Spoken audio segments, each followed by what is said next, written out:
Mesmerizing wedding collection. Tejaswini by Chungat Jewelry. Edasseri jewellery Kalady. ഏറ്റവും കുറഞ്ഞ പണിക്കൂലിയിൽ ലൈറ്റ് വെയ്റ്റ് 916 സ്വർണ്ണാഭരണങ്ങൾ ലഭിക്കുന്ന കാലടിയിലെ ജനപ്രിയ ജ്വല്ലറി ഇടശ്ശേരി ജ്വല്ലറി കാലടി. വന്യമൃഗ ഭീതിയിൽ വനയോര മേഖല. മലയാറ്റൂർ മുളങ്കുഴിയിൽ റോഡിൽ കുത്തിയിരുന്ന പ്രദേശവാസികളുടെ പ്രതിഷേധം. DFO ഓഫീസിന് മുൻപിൽ CPM പ്രവർത്തകരുടെ പ്രതിഷേധ ധർണ. ഫെൻസിംഗ് പോലത്തുള്ള ഒരു സൗകര്യങ്ങളോ അല്ലെങ്കിൽ മറ്റുള്ള സംഭവങ്ങളില്ല. രാത്രി ഫോറസ്റ്റുകാർ വിളിച്ചു കഴിഞ്ഞാൽ അവർക്ക് വണ്ടിയിൽ വരാനായിട്ട് വണ്ടി കൊടുക്കാവുന്ന ഒരു ഏർപ്പാട് ചെയ്യണമല്ലോ.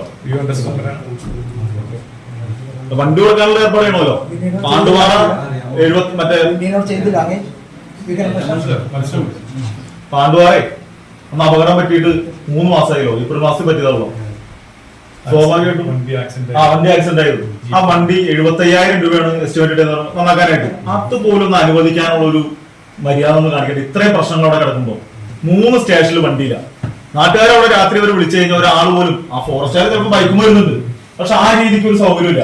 ഒരു RRT ടീം നല്ല രീതിയിൽ ഈ പറഞ്ഞ നമ്മുടെ ഈ പരിധിക്കകത്തില്ല. ഇതൊക്കെ ചെയ്യണ്ടേ? നമ്മൾ വന്നിട്ടുണ്ട്, കാര്യങ്ങളുണ്ട്. നമ്മൾ ഇതിന്റെ മുകളിലേക്ക് സ്വാഭാവികമായിട്ടും ചെയ്യേണ്ട കാര്യങ്ങളുണ്ടല്ലോ. അത് അപ്പൊ ഞാൻ ഇവിടെ ഒരു ഫെഡറൽ ബാങ്ക് കൊടുത്തൊരു വണ്ടി ഇവിടെ ഉണ്ടല്ലോ, ഓഫീസ് സ്റ്റാഫ് വീട്ടിൽ. അതാ ഫോറസ്റ്റുകാർക്ക് കൊടുക്കാനുള്ള മര്യാദയുണ്ട്. ആ 3 സ്റ്റേഷനിലൊക്കെ വണ്ടിയിലായിട്ട് ആ ഫോറസ്റ്റുകാർക്ക് കൊടുക്കാനുള്ള ഒരു മര്യാദ ചെയ്യണ്ടേ? അതൊക്കെയാണ് വലിയ പ്രശ്നത്തിലേക്ക് പോയിക്കൊണ്ടിരിക്കുന്നത്. ഇന്ന് നടന്നിട്ടുള്ള സംഭവം. സാറ് ഈ പ്രദേശങ്ങളിൽ സാറൊന്നും വന്ന് വിസിറ്റ് ചെയ്യണ്ടേ? സാറ് വരുന്നില്ല. വന അതിർത്തികളിൽ വന്യമൃഗങ്ങളുടെ വിളയാട്ടം. കാട്ടാനകളും കാട്ടുപോത്തുകളുമെല്ലാം ജനവാസ മേഖലകളിൽ വിഹരിക്കുകയാണ്. ആനകൾ ഒറ്റതിരിഞ്ഞും കൂട്ടമായും കാടുവിട്ടിറങ്ങുന്നു. കൃഷിയിടങ്ങൾക്കും വീടുകൾക്കും വരെ നാശനഷ്ടമുണ്ടാക്കുന്നു. ചിലയിടങ്ങളിൽ ജനങ്ങൾക്ക് വീട് വിട്ടിറങ്ങാൻ കഴിയാത്ത അവസ്ഥയാണ് നിലനിൽക്കുന്നത്. അങ്കമാലി നിയോജക മണ്ഡലത്തിലെ വനാതിർത്തി മേഖലകളിലും വന്യമൃഗശല്യം രൂക്ഷമാണ്. അയ്യമ്പുഴ, മലയാറ്റൂർ പ്രദേശങ്ങളിൽ നിത്യേനയെന്നോണം ആനശല്യം ജനങ്ങളെ ദുരിതത്തിലാക്കുന്നു. എന്നിട്ടും വനം വകുപ്പ് ഉദ്യോഗസ്ഥർ അലംഭാവം പുലർത്തുകയാണെന്ന ആരോപണമാണ് ഉയരുന്നത്. ജനങ്ങളുടെ ജീവനും സ്വത്തിനും സംരക്ഷണം നൽകാൻ ബന്ധപ്പെട്ടവർ തയ്യാറാകണമെന്നാവശ്യപ്പെട്ട് CPM അയ്യമ്പുഴ, മലയാറ്റൂർ ലോക്കൽ കമ്മിറ്റികളുടെ നേതൃത്വത്തിൽ മലയാറ്റൂർ ഡിവിഷൻ ഫോറസ്റ്റ് ഓഫീസിന് മുൻപിൽ ധർണ നടത്തി. ഓഫീസിന് മുൻപിൽ ബാരിക്കേഡ് കെട്ടി പോലീസ് തടഞ്ഞത് പ്രവർത്തകരെ പ്രകോപിതരാക്കി. അവിടെ മൂളങ്കോട് വലിയ പ്രശ്നമാണ്. ആന കുഴിച്ചാടിയിട്ട് 10-20 ആനകൾ അങ്ങനെ നിൽക്കാണ്. വേറെ വഴികളുണ്ട്. പോലീസ് തന്നെ പ്രകോപനം ഉണ്ടാക്കല്ലേ.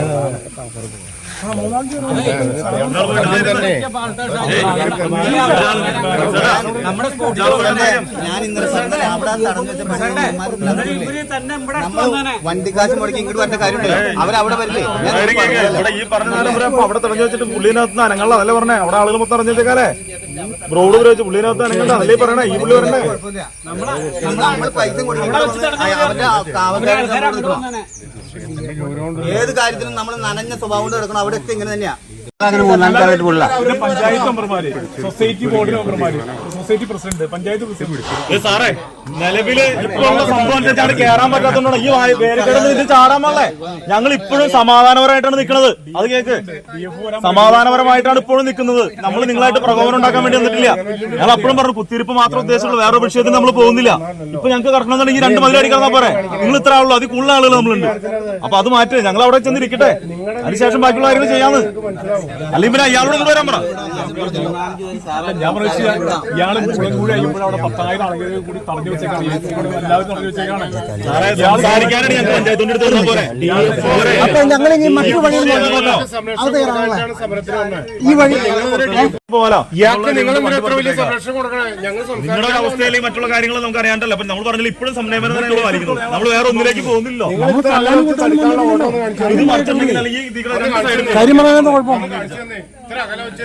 നിങ്ങൾ ഞങ്ങളെ തടിക്കാനുള്ള ഓർഡർ എവിടെയാ? DFOക്ക് നിങ്ങൾ സംരക്ഷണം കൊടുത്ത ഞങ്ങൾ ഓഫീസിലേക്ക് വരുമ്പോ അവിടെ കയറാൻ നിങ്ങൾ നോക്ക്. കൃഷിയും വീടും ഒക്കെ തകരാണ്. നിങ്ങളുടെ ഈ ഓഫീസർമാരുടെ വീട്ടിൽ ആന വന്നെങ്കിലോ നിങ്ങളിപ്പോ ഞങ്ങളുടെ കൂടെ ഇപ്പഴേക്കൂലേ? മനുഷ്യത്വം വേണ്ടേ? ഇത്ര നേരം സംസാരിച്ചില്ല. സാറോ ചോദിക്കേ അവരിങ്ങനെ പറയണോ? ഈ നാട്ടുകാരിലെ നിങ്ങൾ കാണാൻ പാടില്ല പത്രത്തില് അവർ സംസാരിക്കുന്നത് ദയവേത് നിങ്ങളെ പ്രകോപനം ഉണ്ടാക്കരുത്. ആരോട് ചോദിച്ചോ അല്ലെങ്കിൽ വേറെ വഴിയില്ല. ചോദിക്കാൻ ഇങ്ങനെ അടച്ചുകൊണ്ട കാര്യം വിഷയത്തില് ഞങ്ങൾ ആരും കൊല്ലാനും പിടിക്കാൻ വന്നതൊന്നുമല്ല. ഇയാളുടെ വണ്ടി പുറത്ത് ഞങ്ങൾ വണ്ടി ആളുകൾ കത്തിക്കല്ലെങ്കിൽ പ്രശ്നം ഉണ്ടായി കഴിഞ്ഞാൽ നിങ്ങൾ സമാധാനം വണ്ടി വരും. അയാൾ വണ്ടി പുറത്തിട്ടേക്കാണ്, പ്രകോപനം ഉണ്ടാക്കാൻ വേണ്ടിയില്ല വണ്ടി പുറത്തിട്ടേക്കുന്നത് അയാള്. ഞാൻ മൂളംകുഴിന്ന് വന്നപ്പോ അയാൾക്ക് സൂചിച്ചോണ്ടിരിക്കണം. 2 ലക്ഷം രൂപ ശമ്പളം മേടിച്ച് തിന്ന് കൊഴുത്ത് പോകാതെ അയാൾ ഇരിക്കണേ. എന്തെങ്കിലും പണികൾ എടുക്കണ്ടോ? എന്തെങ്കിലും പണി പഞ്ചായത്ത് പ്രസിഡന്റുമാര്, പഞ്ചായത്ത് മെമ്പർമാര് ഇതിനകത്തുള്ളത്, അല്ലാണ്ട് വേറെ ഞങ്ങളുടെ പാർട്ടി എന്നുള്ള പ്രവർത്തകർക്ക് ഉപരിയായിട്ട് ജനപ്രതികൾ ഇതിനകത്തുള്ളത്. DFOയെ നേരിൽ കണ്ട് തങ്ങളുടെ ആവശ്യങ്ങൾ ധരിപ്പിക്കണമെന്ന് നേതാക്കൾ ആവശ്യപ്പെട്ടുവെങ്കിലും ആദ്യം പോലീസ് തയ്യാറായില്ല. തുടർന്ന് നടന്ന ധർണ CPM Angamaly area secretary advocate KK Shibu ഉദ്ഘാടനം ചെയ്തു. എവിടെയാണ് ആന ഇറങ്ങുന്നത്, കാട്ടുപോത്ത് ശല്യം ഉള്ളത്, അവിടെയെല്ലാം തന്നെ അവിടെ ഒരു അതിരാവിലെ RRT എന്ന് പറയുന്ന ഒരു സംഘത്തെ ഉണ്ടാക്കി അത് അവിടെ വാഹനം സഞ്ചരിച്ച് അവിടെ ആവശ്യമായ കാര്യങ്ങൾ ചെയ്തു പറയുകയുണ്ടായി. അത് ഇതുവരേക്കും ഫലപ്രദമായി സംഘടിപ്പിക്കാൻ തയ്യാറാവുന്നില്ല. ചാലക്കുടി DFO ഭാഗത്ത് കുറച്ച് മര്യാദ കാണിക്കേണ്ട അദ്ദേഹം അവിടെ കുറച്ച് കാര്യങ്ങൾ ചെയ്യുന്നുണ്ട്. അതിന്റെ ഗുണം ആ പ്ലാന്റേഷൻ അകത്ത് തൊഴിലാളികൾക്ക് കുറച്ച് ഗുണം കിട്ടി തുടങ്ങിയിട്ടുണ്ട്. പക്ഷെ ഈ വരുന്ന ഭൂരിപക്ഷം വരുന്ന ഈ മലയാറ്റൂർ ഡിവിഷന് കീഴിലുള്ള ഭാഗങ്ങളിൽ വീണ്ടും പ്രശ്നം വന്നുകൊണ്ടിരിക്കുകയാണ്. ആന ഈ ആന ഇറങ്ങുന്നതിന് വേണ്ടി ഇപ്പോ ആനയുടെ നാട്ടിലേക്കുള്ള ഇറക്കത്തെ സംബന്ധിച്ച് പരാമർശിക്കുമ്പോൾ ഇവിടെ വളരെ ഗൗരവപ്പെട്ട് കാണേണ്ട മറ്റൊരു കാര്യം, ഈ കാട്ടിനുള്ളില് അവിടെ ഈ തേക്കും തൈ വെച്ച് അതിന് ചുറ്റും ഫെൻസിങ് ഇട്ട ശേഷമാണ് ഈ ആനകളൊക്കെ വെള്ളവും അതോടൊപ്പം തന്നെ ഭക്ഷണവും തേടി താഴേക്ക് വരണത്, നാട്ടിലേക്ക് വരണത്.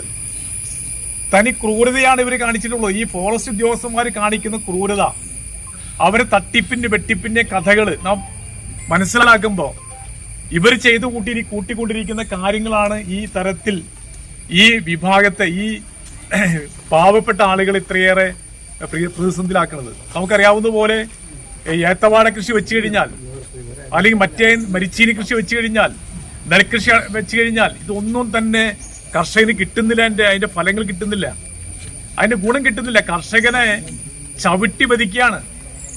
എങ്ങനെയാണ് കാട്ടിൽ ഒരു ഈ പറയുന്ന കരിമ്പിൻ കാട്ടിൽ ഒരു ആന കയറി കഴിഞ്ഞാൽ എങ്ങനെയാണ് കരിമ്പിൻ കാട് ചവിട്ടി വധിക്കുന്ന പോലെ കർഷകന്റെ അവൻ പണിയെടുത്ത് അവന്റെ പൈസയും മുടക്കി എല്ലാം തന്നെ ഈ നമ്മുടെ അവരുടെ കൃഷിസ്ഥലത്ത് ഉണ്ടാക്കുന്ന സാധനങ്ങൾ നശിപ്പിക്കുകയാണ്. ഒരു ഭാഗത്ത് കാട്ടുപന്നി, കാട്ടുപോത്ത്, അതുപോലെ ആന എല്ലാം ഇറങ്ങി നശിപ്പിച്ചുകൊണ്ടിരിക്കുകയാണ്. ഫെൻസിങ് ആവശ്യമായ കാര്യങ്ങൾ ചെയ്യാൻ സന്നദ്ധമാണ്. അല്ല, ഇവിടെ നമുക്ക് MLA ഉണ്ട്, MP ഉണ്ട്. ഞങ്ങൾ കഴിഞ്ഞ ദിവസം ഈ വിഷയത്തെ സംബന്ധിച്ച് ചർച്ച നടത്തിയപ്പോൾ നമുക്ക് കിട്ടിയ ഒരു കാര്യം വെച്ച് കഴിഞ്ഞാൽ കോതമംഗലം ഭാഗത്ത് കോതമംഗലം MLA ശ്രീ ആന്റണി ജോൺ, അവിടുത്തെ ആ ആന്റണി ജോൺ കിട്ടുന്ന അദ്ദേഹത്തിന് ഒരു വർഷം കിട്ടുന്ന ഈ പറയുന്ന സംസ്ഥാന ഗവൺമെന്റ് ഫണ്ടിൽ നിന്ന്, MLA ഫണ്ടിൽ നിന്ന് പകുതി ഉപ്പിക ഫെൻസിങ് കെട്ടുന്നതിന് മാറ്റിവെക്കുകയാണ്. ഇവിടെ ഒരു MLA ഉണ്ട്, അദ്ദേഹം 1 രൂപ പോലും ഫെൻസിങ് കെട്ടുന്നതിന് മാറ്റിവെച്ചിട്ടില്ല.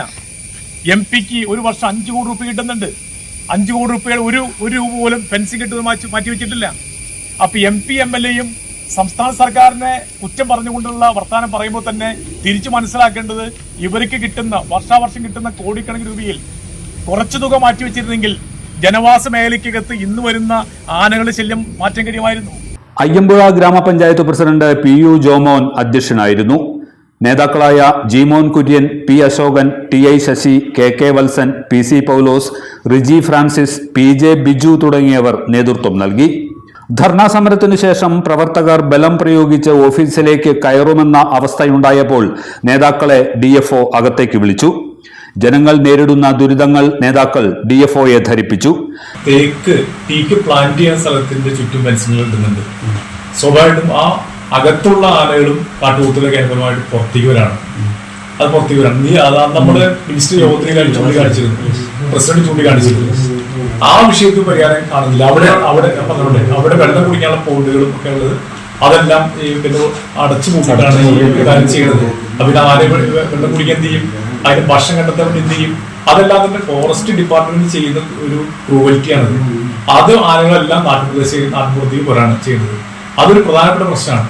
അതോടൊപ്പം തന്നെയാണ് ഇപ്പോൾ ഈ മൂളൻകുഴി ഭാഗങ്ങളിൽ അവിടെ ആനത്താരകൾ നൽകിയിട്ടുണ്ട്. ഈ ആനത്താരകൾ അവിടെ പല പ്രാവശ്യം ഇവിടെ ഇതിനു മുമ്പ് ഞങ്ങളൊന്ന് പറഞ്ഞിട്ടുള്ള പല പ്രാവശ്യം ഞങ്ങൾ പെറ്റീഷൻ കൊടുത്തിട്ടുള്ള അവിടെ ഇതുവരെയായിട്ടും പരിഹാരം കണ്ടിട്ടില്ല. ഇപ്പൊ ഈ 4 കിലോമീറ്റർ കൊണ്ട് വളരെ ചുരുക്കേരിയുള്ളൂ. എത്ര കിലോമീറ്ററുകൾ ഇങ്ങനെ കിടക്കാണ്, വിസ്തൃതമായിട്ട് കിടക്കാണ്. അപ്പൊ ഇത് ഇപ്പൊ പറയുന്ന കാര്യം തന്നെ സാറിപ്പോ പറഞ്ഞു, DFO പറഞ്ഞു, ശരിയാണ്. പക്ഷെ എന്ന് സ്റ്റാർട്ട് ചെയ്യും? ടെൻഡർ കൊടുത്ത് ഇന്ന് സ്റ്റാർട്ട് ചെയ്യും. നബാർഡിന് എന്റെ പ്ലാന്റേഷൻ കോർപ്പറേഷനകത്ത് നിങ്ങളുടെ ഭൂമി തന്നെ ലീസ് കൊടുത്തേക്കാണല്ലോ പ്ലാന്റേഷൻ കോർപ്പറേഷനകത്ത് 14 കോടി രൂപ അനുവദിച്ചിട്ട് അതിന്റെ ടെൻഡർ ചെയ്ത വർക്ക് സ്റ്റാർട്ട് ചെയ്യാൻ പറ്റിയിട്ടില്ല. ആ DFO കുഴപ്പമൊന്നുമില്ല ഞാൻ പറയുന്നത്. ഈ എല്ലാവരും കൂടി ഞങ്ങളെ പരിശോധിക്കുക. ഇപ്പൊ ഇവിടെ വന്നപ്പോ DFO പറഞ്ഞു ഇത് ഇങ്ങനെ വണ്ടി പഠിക്കാൻ കൊടുത്തിട്ടുണ്ട്, അല്ലെങ്കിൽ 4-8 കിലോമീറ്റർ ഫെൻസിംഗ് കൊടുക്കേണ്ട പറയുന്നത് എന്ന് ചെയ്യും? എന്തിനു ഉറപ്പുള്ളത്? അവിടെ ഇന്ന് കിണറിൽ വീട് കുട്ടിയാനെ കയറ്റി ആനകൾ കൊണ്ടുവരും. ആനകളവിടെ പോയിട്ടില്ല, കുറച്ച് മാറി വീട്ടിൽ നിൽക്കുകയാണ്. എങ്ങനെ 10,000 കുടുംബങ്ങൾ ഈ മുളങ്കുഴി, അയ്യമ്പുഴ, അതുപോലെ തന്നെ ഇലിത്തൂർ ഭാഗങ്ങളിൽ ജീവിക്കാൻ പറ്റും? ജനവാസ മേഖലകളിൽ 8 കിലോമീറ്റർ ദൈർഘ്യത്തിൽ ഫെൻസിംഗ് നടത്തുമെന്നും ഫോറസ്റ്റ് സ്റ്റേഷനുകളിലേക്ക് 2 ജീപ്പുകൾ ഈ മാസം തന്നെ വാങ്ങുമെന്നും വന്യമൃഗശല്യമുള്ള പ്രദേശങ്ങളിൽ RRT പെട്രോളിംഗ് നടത്തുമെന്നും DFO ഉറപ്പു നൽകി. ആക്സെപ്റ്റ് ചെയ്തിട്ടുണ്ട്. സോ അങ്ങനെയായിട്ട് നമ്മുടെ എസ്റ്റിമേറ്റ് തയ്യാറാക്കിയിട്ടുണ്ട്, CCF കൊടുത്തിട്ടുണ്ട്. സോ പ്ലസ് നമ്മൾ ടെൻഡർ പോകാൻ പോകുന്നുണ്ട്. സോ അങ്ങനെയായിട്ട് നമുക്ക് മലയറ്റൂർ ഡിവിഷൻ ഏരിയയിൽ ഒരു 4 കിലോമീറ്റർ ചെയ്യുന്നുണ്ട്. പ്ലസ് നമ്മുടെ ഈ NSC കാലടി കൊണ്ടാണ് ഒരേ ഡിവിഷനാണ്. ആ ഡിവിഷനിൽ ഒരു 4 കിലോമീറ്റർ ഫെൻസിങ് ചെയ്യുന്നുണ്ട്. ടോട്ടൽ 8 കിലോമീറ്റർ ആ ഏരിയയിലാണ് നമ്മൾ ചെയ്യുന്നത്. അതല്ലാതെ 1 കിലോമീറ്റർ നമ്മൾ ഈ ട്രെഞ്ച് ചെയ്യുന്നുണ്ട് ആ ഏരിയയിലൊക്കെ. ഓക്കെ, സോ ഇതല്ലാതെ തന്നെ നിങ്ങൾ പറഞ്ഞ പോലെ നമുക്ക് ബണ്ടിയാണ് ഏറ്റവും പ്രശ്നമാണ്. ഓക്കെ, ഇപ്പോൾ നമുക്ക് അവിടുത്തെ 3 സ്റ്റേഷനിൽ ബണ്ടിയില്ല. പക്ഷേ നിങ്ങൾ പറഞ്ഞ പോലെ അവിടുത്തെ നമ്മുടെ കഴിഞ്ഞ വേനൽക്കാല സമയത്ത് നമ്മുടെ ഫയർ ഉണ്ടായിരുന്നു. ആ സമയത്ത് നമ്മുടെ ഫീൽഡ് സ്റ്റാഫ് എല്ലാവരും പോയിട്ടുണ്ടോ. സോ തിരിച്ചു വരുന്ന സമയത്ത് ഒരു അപകടമായിട്ടുണ്ട്. നമ്മുടെ ആൾമോസ്റ്റ് ഒരു 2 സ്റ്റാഫൊക്കെ സീരിയസ് ആയിട്ട് അവിടെ അഡ്മിറ്റ് ആയിട്ടുണ്ട്. പ്ലസ് 2 വാച്ചർമാരുണ്ടായിരുന്നു. അവിടുത്തെ ലോക്കൽ ആള് അവിടുത്തെ അഡ്മിറ്റ് ആയിട്ടുണ്ട്.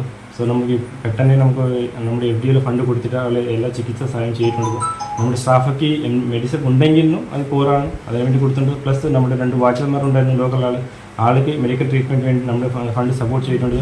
പ്ലസ് ഇനി കൂടുതൽ ആവശ്യമുണ്ടെങ്കിൽ നമ്മുടെ ഹെഡ് ക്വാർട്ടറിൽ ഒരു ഇൻഷുറൻസ് ഉണ്ടോ അതിന് ചോദിച്ചു വേണ്ടി അത് ഫണ്ട് വരാൻ പോകുന്നുണ്ട്. ബട്ട് ഇവിടുത്തെ ആക്ച്വലി എന്താണ് ഇഷ്യൂ ആയിട്ടുള്ളത്, നമ്മുടെ ഈ മോട്ടോർ വെഹിക്കിൾ ഇൻസ്പെക്ടർ കാണിച്ചിട്ട് 75,000 എസ്റ്റിമേറ്റ് തയ്യാറാക്കിയിട്ടുള്ളത്. ബട്ട് ഇതെന്താണത്, ഒരു സ്പെഷ്യൽ മെയിൻ്റനൻസ് ആണ്. സ്പെഷ്യൽ മെയിൻ്റനൻസ് ഉണ്ടെങ്കിൽ ഗവൺമെൻറ് തല പോയിട്ട് അവിടുത്തെ പെർമിഷൻ എടുക്കണം. അത് ഞാൻ കൊടുക്കാൻ പറ്റില്ല, എൻ്റെ CCF കൊടുക്കാൻ പറ്റില്ല, നമ്മുടെ ഹെഡ് ക്വാർട്ടർ കൊടുക്കാൻ പറ്റില്ല. ഗവൺമെൻറ് സെക്രട്ടറി വരെ പോയിട്ട് അവിടുത്തെ പെർമിഷൻ എടുക്കുന്ന ശേഷം മാത്രമേ സ്പെഷ്യൽ മെയിൻ്റനൻസ് ചെയ്യാൻ പറ്റൂ. അത് ഒരുപാട് പ്രോസസ്സ് ഉണ്ട്. അതിനുവേണ്ടി ഞാൻ CCFക്ക് ഇപ്പോൾ റിക്വസ്റ്റ് ചെയ്തിട്ടുള്ളത് നമ്മുടെ FDF ഫണ്ട് യൂസ് ചെയ്തിട്ട് നമുക്ക് പെർമിഷൻ തരണമെങ്കിൽ നമുക്ക് മെയിൻറ്റെയിൻ ചെയ്യാൻ പറ്റും. അല്ലാതെ നമുക്ക് ഒരുപാട് ഇഷ്യൂസ് ഉണ്ടോ നമുക്ക് അറ്റൻഡ് ചെയ്യാൻ പറ്റുന്നില്ല. നമ്മുടെ സ്റ്റാഫ് കംപ്ലീറ്റ് നിങ്ങൾ എല്ലാവർക്കും അറിയാം, നമ്മുടെ സ്റ്റാഫ് എല്ലാവരും പോകുന്നത് ഓൺലി ബൈക്കിലാണ്. ഈ 3 സ്റ്റേഷനിൽ എവിടെയും വെഹിക്കിലേ ഇല്ല. ഓക്കെ, അതല്ലാതെ നമ്മുടെ ഇപ്പോൾ ഈ ജൂൺ 6 വരെ MCC ഉണ്ടായിരുന്നത്. അതിനുവേണ്ടി നമുക്ക് ഓരോ കാര്യം ചെയ്യാൻ പറ്റിയിട്ടില്ല. സോ MC6 ശേഷം ഞാൻ FDA ജനറൽ ബോഡി മീറ്റിംഗ് വിളിച്ചിട്ടാണ് നമുക്ക് 2 വണ്ടി വാങ്ങാൻ വേണ്ടി തീരുമാനം ചെയ്തിട്ടുള്ളത്. ആൻഡ് ദെൻ ഞാൻ ആൾറെഡി ഓർഡർ പ്ലേസ് ചെയ്തിട്ടുള്ളത്. ഇത് ആൾറെഡി നമുക്ക് ജമ്മു ഓർഡർ ആണിത്. ഓക്കെ, സോ ഇത് പറഞ്ഞിട്ടുള്ളത് ഇപ്പോൾ നമുക്ക് ജൂലൈ 1 മുതൽ ആഗസ്റ്റ് 5 വരെ എപ്പോൾ ഡെലിവറി ചെയ്യാൻ പറഞ്ഞിട്ടുള്ളത്. ബട്ട് ഞാൻ അവിടുത്തെ എന്താണ് നമ്മുടെ സപ്ലൈ ചെയ്യുന്നത് ഈ കമ്പനി ഉണ്ടെന്ന് ആൾക്ക് ഇന്നലെ ഞാൻ വിളിച്ചിട്ട് സംസാരിച്ചിട്ടുണ്ട്. നമുക്ക് ഒരുപാട് ഇഷ്യൂസ് വരുന്നുണ്ട്. നമുക്ക് എത്ര പെട്ടെന്ന് ഉണ്ടെങ്കിൽ നമുക്ക് പ്രയോറിറ്റൈസ് ചെയ്തിട്ടാണ് നമുക്ക് വണ്ടി പെട്ടെന്ന് തരാൻ പറഞ്ഞിട്ടുണ്ട്. ഒരു 10-15 ദിവസങ്ങളിൽ മാക്സിമം നമുക്ക് വണ്ടി എത്തിക്കാൻ പറഞ്ഞിട്ടുണ്ട്. അയ്യമ്പുഴ, മലയാറ്റൂർ, നീലീശ്വരം പഞ്ചായത്തുകളിൽ ജാഗ്രതാ സമിതികൾ ഉടൻ തന്നെ വിളിച്ചു ചേർക്കാനും വനാതിർത്തി മേഖലകളിൽ മുഴുവൻ ഫെൻസിംഗ് നടത്തുന്നതിന് MP MLA ഫണ്ടിൽ നിന്ന് പണം അനുവദിക്കാൻ റിക്വസ്റ്റ് നൽകാനും ചർച്ചയിൽ ധാരണയായി. എല്ലാത്തരം അഴുക്കിനെയും തുടച്ചുമാറ്റി സുഗന്ധം പരത്താൻ ഇനി എന്നെന്നും ഓർമ്മ പെർഫ്യൂംഡ് ക്ലീനിംഗ് ലിക്വിഡ്. വീടെന്നും സ്വർഗമാക്കാൻ ഓർമ്മ പ്രോഡക്ട്സ്. ഇതെല്ലാം എന്റെ കല്യാണത്തിന് വാങ്ങിയതാ. വാവ്, ഇതെവിടുന്നാ? നമ്മുടെ MV ചാക്കോ ജ്വല്ലറിന്ന്. 70 വർഷത്തെ പാരമ്പര്യല്ലേ. MV Chacko Jewellers, Angamaly.